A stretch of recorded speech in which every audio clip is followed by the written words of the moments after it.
first off, I want everybody to think, just kind of like throughout your day. When you go throughout your day, think of something, when you go through daily routines, think of something that something that reoccurs like every day when you go through.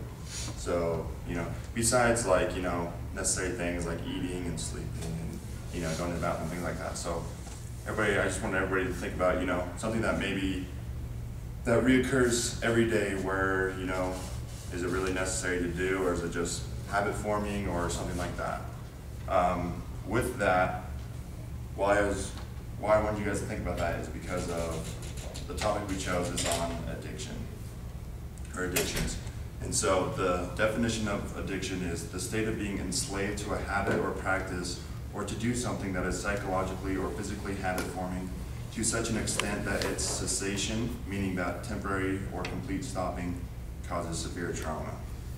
And so with that, I just want you guys to think about kind of that definition of, that's what an addiction is. It's just something that, you do every day without almost even thinking. And it's just something that your body pretty much, or your mind takes over your body, and it's just kind of second nature, and you just do that. So with that, I'm going to go into my specific topic. And again, I just wanted to ask you guys another question with that.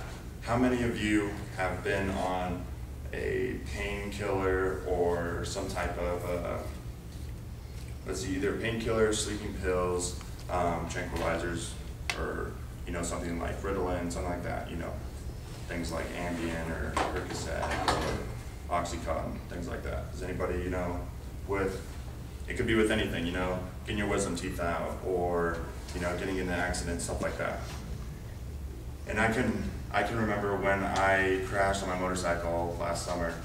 I went to the emergency room and I got a big shot of Demerol, in the rear end. And just that second of with the Demerol and with an injection like that, it was almost instantaneous of I could just feel the, starting kind of like my midsection, I could feel my whole body just kind of take over and just kind of have a moment of ease and just comfort and stuff, because I was in so much pain. And that second, that feeling is what people do, or that feeling is what people want to get out of it. And so with that, my subtopic is going to be on it's drug addiction, but mostly I kind of wanted to relate it to prescription drug abuse, because mostly that's kind of things that's not so widely spread. I mean, mostly, during drug and alcohol week that we've had in school and stuff like that, it's always been, cigarettes and alcohol and smoking like that. And so this is kind of and in Utah, it's the #1. In the past few years, Utah's been #1 out of the U.S. for for prescription drug abuse.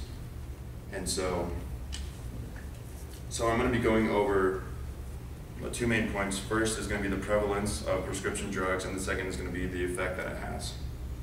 So the prevalence is, the state of Michigan did a survey, and they found out that one in 5 teens have abused prescription drugs just in their teen years, which is about from 12 to 18. And from adolescence, so about 18 to 22, 23 is about the same. And in the past 10 years, the number of teens going into rehab has gone up by 300%. And so that's just in the last 10 years, and it's just been increasing little by little ever since. And then the thing with addictions, they just take control of your body. Addictions do things that you wouldn't normally do. Some people think that, I've been prescribed this medication, so I'm able to take it, but I just don't take it properly. And so they eventually get addicted to it. And then after they get addicted, people usually do what's called doctor shopping.